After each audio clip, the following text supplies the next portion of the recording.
94 శాసనసభ నియోజకవర్గాల పరిధిలో ఈ ఎన్నికలు జరిగినాయి. ఈ 94 శాసనసభ నియోజకవర్గాల పరిధిలో జరిగిన ఎన్నికల్లో కాంగ్రెస్ పార్టీ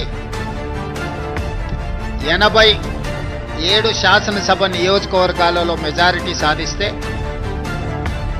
బీఆర్ఎస్ 6 శాసనసభ నియోజకవర్గాలలో మెజారిటీ సాధిస్తే బీజేపీ 1 శాసనసభ నియోజకవర్గంలో మెజారిటీ గ్రామ పంచాయతీలు సాధించుకోవడం జరిగింది.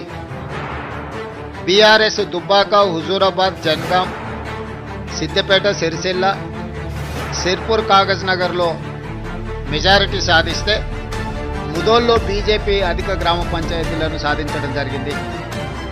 94 శాసనసభ నియోజకవర్గాలలో స్థానిక సంస్థల ఎన్నికలు జరిగితే కాంగ్రెస్ పార్టీ 87 శాసనసభ నియోజకవర్గాలలో అత్యధిక స్థానాలను సాధించడం ద్వారా 2023 నాడు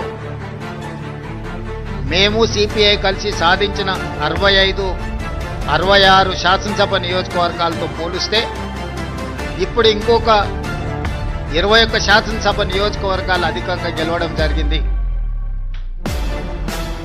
బీఆర్ఎస్ నాయకులు ఉప ఎన్నికల సందర్భంగా రెఫరెండం అన్నారు. వాస్తవంగా పట్టణ ప్రాంతంలో ఉన్న 26 శాసనసభ నియోజకవర్గాలలో జనరల్ ఎలక్షన్లో మేము 1 సీటు కూడా సాధించలేదు.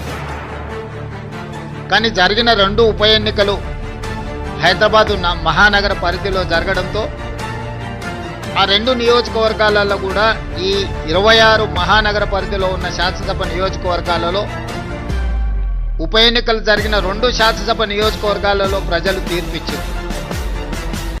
స్థూలంగా నేను చెప్పదలుచుకున్నది, రాష్ట్ర స్థాయిలో అది పట్టణ ప్రాంతం కావచ్చు, గ్రామీణ ప్రాంతం కావచ్చు, ఈ 2 సంవత్సరాలలో జరిగిన ప్రతిష్టాత్మకమైన ఎన్నికలలో మా ప్రభుత్వానికి విస్పష్టంగా ప్రజలు ఆదరించి గౌరవించి అత్యధిక స్థానాలను కట్టబెట్టిండ్రు.